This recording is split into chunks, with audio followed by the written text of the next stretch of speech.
Hi friends, I am തീർത്ഥ വിജയ്. എൻ്റെ കയ്യിലിരിക്കുന്ന pineapple നിങ്ങളെല്ലാവരും കാണുന്നില്ലേ? ഈ പൈനാപ്പിൾ നമ്മളിങ്ങനെ പറിച്ചെടുക്കണം. എന്നിട്ട് ഇത് ഇങ്ങനെ ഒടിച്ച് കളയണം. നമ്മളിങ്ങനെ ഒടിച്ച് കളയണം.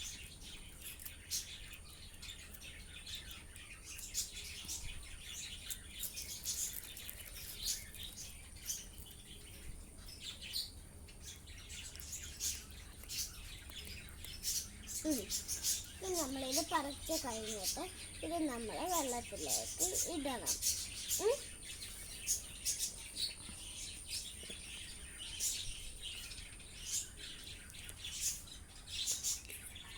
എന്നിട്ട് ഈ സാധനം പോലെ കുറച്ച് 2 മാസം കഴിയുമ്പോൾ എന്നിട്ട് 2 years കഴിയുമ്പോൾ ഇതുപോലത്തെ സാധനം വരും. അപ്പോൾ പൈനാപ്പിൾ ഇന്ന് വളർന്ന് വരാറാകുമ്പോൾ നമ്മൾ മണ്ണിൽ നടണം. അപ്പോൾ പൈനാപ്പിൾ ഉണ്ടാവും കേട്ടോ. ബൈ കൂട്ടുകാരെ.